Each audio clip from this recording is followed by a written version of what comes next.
borong. Oh kon borong. Es tehmu cik oke ra? Masih. Ya kono didol.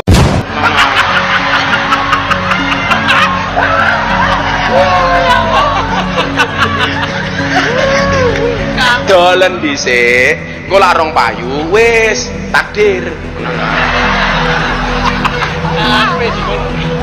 Jadi ana cerita tasawuf niku, ana bakul es karo bakul bakso niku jejer. Sing bakul es niku ndonga, ya Allah muga-muga hawane panas. Soale lak panas ngombe es rasane seger. Sing bakul bakso ndonga, ya Allah Gusti muga-muga udan adem. Soale adem-adem biasanya mangan bakso rasane enak. Kira-kira umpama dina niku adem, berarti dongane bakul es niku kira-kira diijabah apa mboten?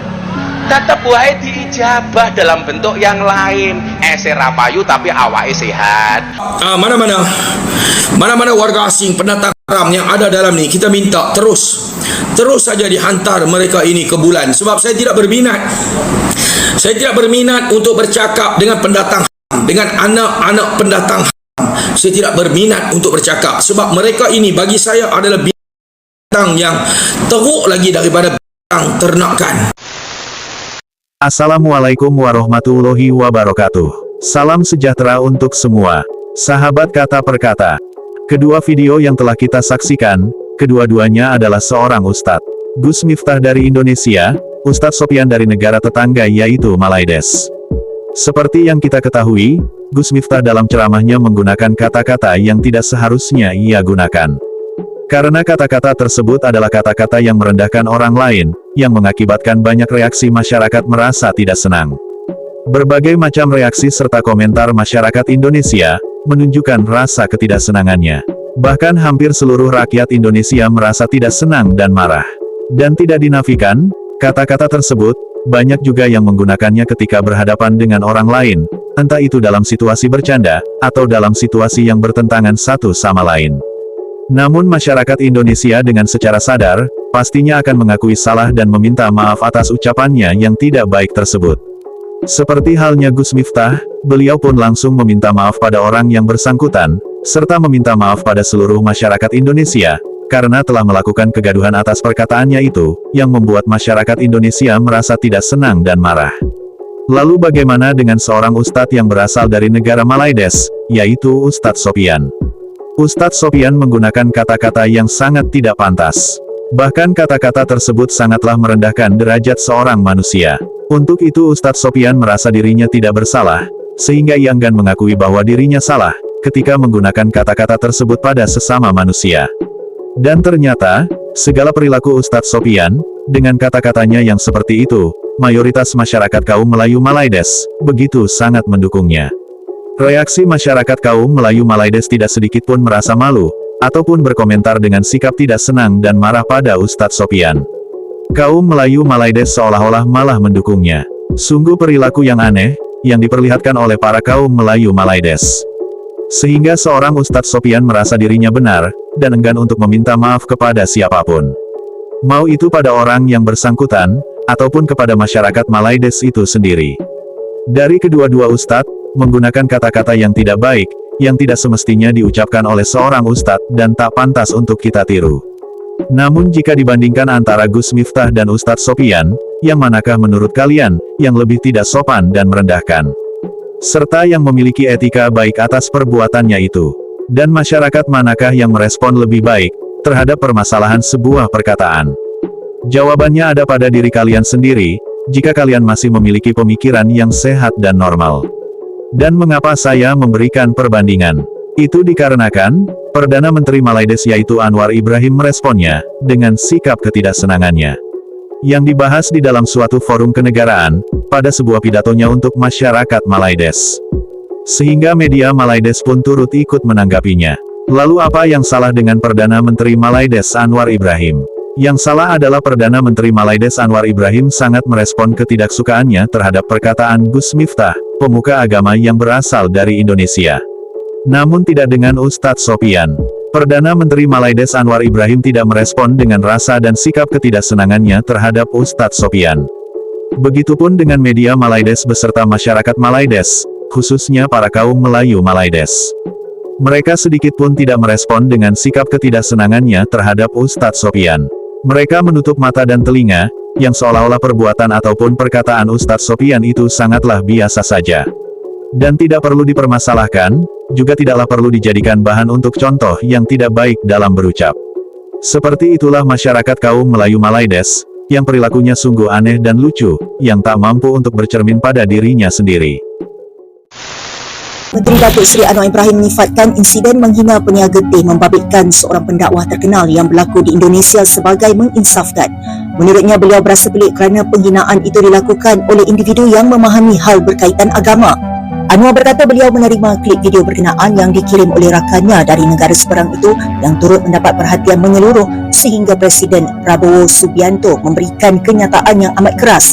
Tambah Anwar, sikap angkuh dan sombong bukan sahaja dalam kalangan mereka yang tidak tahu agama, tetapi orang yang sering bincang tentang Islam, akidah, solat dan amalan sunat juga boleh bertindak sedemikian. Jelasnya beliau berasa aneh dan luar biasa dengan insiden terbabit, tetapi dianggap sebagai pengajaran menginsafkan. Beliau berkata demikian ketika berucap pada majlis perhimpunan bulanan bersama warga Kementerian Kewangan di Putrajaya hari ini. Sebelum ini tular klip video berhubung cercaan oleh pendakwa Miftah Maulana Habibur Rahman atau lebih dikenali sebagai Gus Miftah dilihat menghina peniaga teh yang kebetulan menjual air minuman ketika berceramah di Magelang, wilayah Jawa Tengah pada 20 November lalu. Di Indonesia beberapa hari yang lalu ini riuh rendah dalam media sosial seorang Kiai Gus dalam dakwah dia menghina seorang penjual teh yang ada yang nonton ya. Saya teman-teman Indonesia kirim dan dia jadi viral penghinaan kepada orang yang jual teh ya, yang mana di antara paling miskin. Tapi ini pendakwah, dua pendakwah dengan ketawa dengan menyeluruh di kalangan rakyat sehingga Presiden Prabowo Subianto memberi kenyataan yang agak keras. Dan akhirnya Gus pendakwah Kiai itu kunjung ke daerah si penjajah itu dan mohon maaf. Tapi ini satu contohnya pengalaman bahawa pengangkuhan sombong itu kadang-kadang bukan saja di kalangan orang yang tidak tahu agama, tetapi orang tak semestinya orang yang paham agama, yang bicara tentang Islam, akidah dan solat dan sunat, tetapi bila timbul kedekatan begitu dilihat, dia boleh menghina. Dan saya pun lihat itu dikirim oleh teman saya di Indonesia. Saya merasa aneh ya, luar biasa. Tapi bagi saya pengajarannya menginsafkan. Saya terus lihat saya kena sebut ni di perbandaran energy transition. Apa makna bagi orang-orang seperti ini? Maka carilah kaedah di bank dengan catatan keuntungan besar. Apa kedudukan orang yang termiskin yang bekerja dengan kita? Apa makannya, rumahnya di mana, gajinya berapa? Jabatan-jabatan, keluarga pemandu kita, keluarga penjaga kita yang paling taif, ambil perhatian. Seperti itulah respon media Malaides dan Perdana Menteri Malaides Anwar Ibrahim, yang ia ceritakan dalam pidato di sebuah forum kenegaraan. Dan reaksi dari Perdana Menteri Anwar Ibrahim, sangatlah tidak senang dengan sikap dan perkataan Gus Miftah, yang seolah-olah merendahkan seorang pedagang dengan perkataannya. Namun apakah media Malaides dan Perdana Menteri Malaides Anwar Ibrahim juga merespon perkataan yang diucapkan oleh seorang Ustadz Malaides, yaitu Ustadz Sopyan?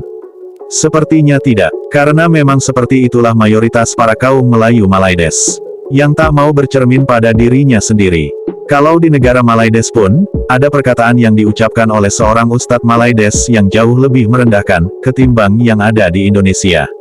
Dan inilah respon kedua Ustadz tersebut, akibat dari penggunaan kata-kata yang tidak baik untuk diucapkan oleh seorang pemuka agama, yang membuat masyarakat merasa tidak senang dengan perkataannya itu.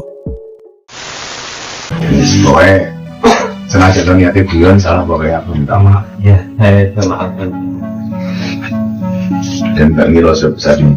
Ya, saya tidak menyangka kalau saya datang ke rumah.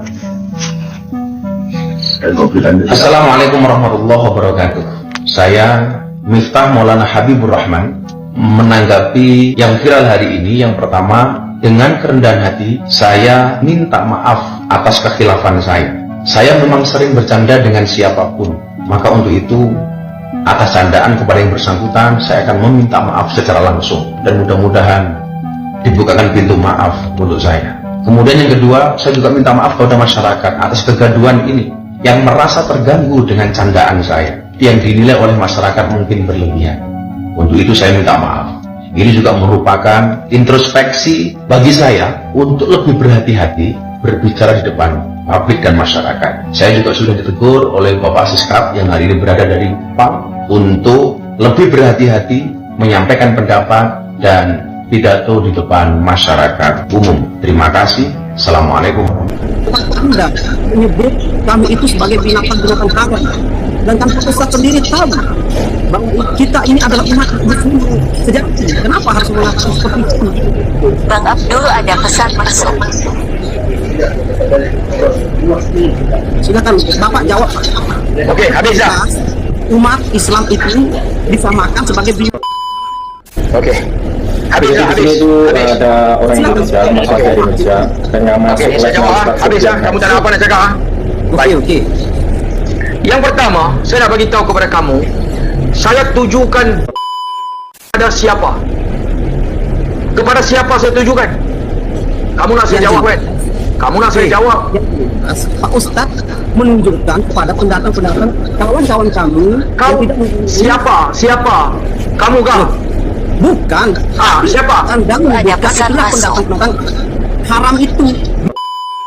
Ya. Yang buat kami kesalahan. Kawan-kawan kamu pendatang haram kah? Bukan pendatang haram, Ustaz. Betul? Apa kamu nak sakit? Itu. Dah, kawan-kawan kamu, saya nak jawab. Bila kamu tanya, saya nak bagi orang di bawah ini faham. Saya tujukan, kamu saja kata tadi, video yang saya keluarkan itu memalukan kerana kamu ini umat Nabi Muhammad. Itu saya nak katakan tadi. Kepada siapa umat Nabi Muhammad itu yang kita tuju? Siapa? Siapa dia? Kita nak umat Nabi Muhammad. Ya, siapa? Siapa dia?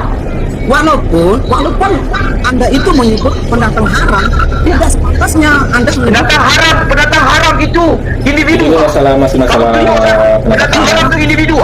Tidak individu. Pendatang haram itu adalah orang Islam saja. Walaupun tidak Islam, tapi Kamu tadi kata umat Nabi Muhammad. Saya bagi tahu kepada kamu, orang Islam saja kah? Bukan. Hari itu kenapa kamu berbual atas nama Nabi? Sebab kamu letak atas nama Nabi? Tidak. Anda kan sebagai Ustaz. Saya katakan boleh. Lebih paham Ustaz. Karena umat Nabi Muhammad itu bukan hanya non-Muslim. Seluruh warga di dunia ini adalah umat Nabi Muhammad. Siapa? Siapa? Saya cakap siapa? Siapa kamu cakap? Perkataan binatang haram itu disangka itu adalah haram, walaupun binatang haram tidak itu nggak pantas lah kalau disebut seperti saya katakan untuk jadi masih bukan kamu bila tanya saya, kamu tanya saya jawab, kamu nak bising buat apa? kita lanjut saja, kita lihat video nanti aku akan memberikan satu tanggapan. Tapi saya hanya merasa di dalam bukan, kalau kamu kepiluan masuk sedikit, kalau kamu kepiluan bermana kamu adalah pendatang haram. Ada kesalahpahaman bahasa. Ini nanti aku memberikan satu tanggapan. Kalau kamu pendatang haram, kamu mengaku. Kamu mengaku kalau kamu pendatang haram. Bagus Ustaz. Betul. Kalau kamu mengaku kamu lebih sebab kamu tidak ada dokumen. Bagus. Ya, ini kalau kamu pendatang haram. Ini biasa. Mana kamu tidak layak dalam ni. Pendatang haram lebih teruk daripada kamu tidak layak dalam ni. Sebenarnya kamu telah menunjukkan sikap. Terima kasih. Kita tidak layak. Kamu dapat duit dalam saya punya akaun pun adalah duit. Bla. Betul tak? Ini tak faham. Ini dia tak faham. Dia ceritakan umat Nabi Muhammad. Dia ceritakan tentang agama. Apa yang cerita ini? Kalau dia pendatang, dia lebih teruk daripada dia. Kalau dia bukan pendatang haram, dia tidak ada masalah.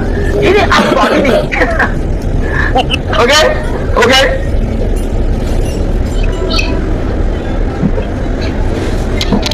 Ya, saya nak ulang sekali lagi.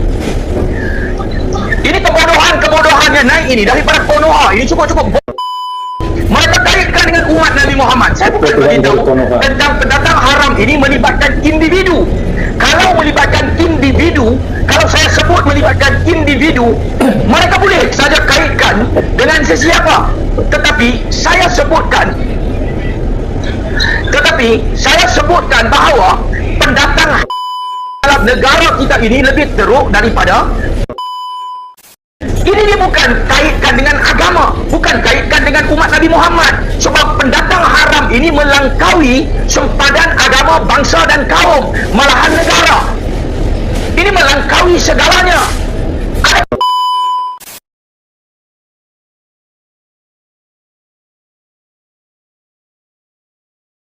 Ini pendatang haram ini bukan individu. Ini pendatang haram ini satu apa istilah yang diletakkan kepada mana-mana manusia yang masuk secara haram adalah pendatang haram. Ini tuan-tuan, ini masuk pusing cakap ini Konoha memang tak boleh pakai lah tuan-tuan. Dia orang ini memang tak guna, tak boleh pakai. Dia orang ini tunjuk seolah-olah dia orang ini bagus dalam negara Malaysia, seolah-olah dia orang ini malaikat, dia orang ini baik. Sebenarnya dia orang ini adalah paling tak guna dan tak boleh pakai, yang menyusahkan negara kita. Suruh dia orang ini melingkup balik negara dia orang tuan-tuan. Ini tak guna, acak-acak, bancuh simen, ikat bata, klaim ini warga asing yang buat KLCC. Ikat bata, bancuh simen, angkat batu, klaim KLCC kita warga asing buat.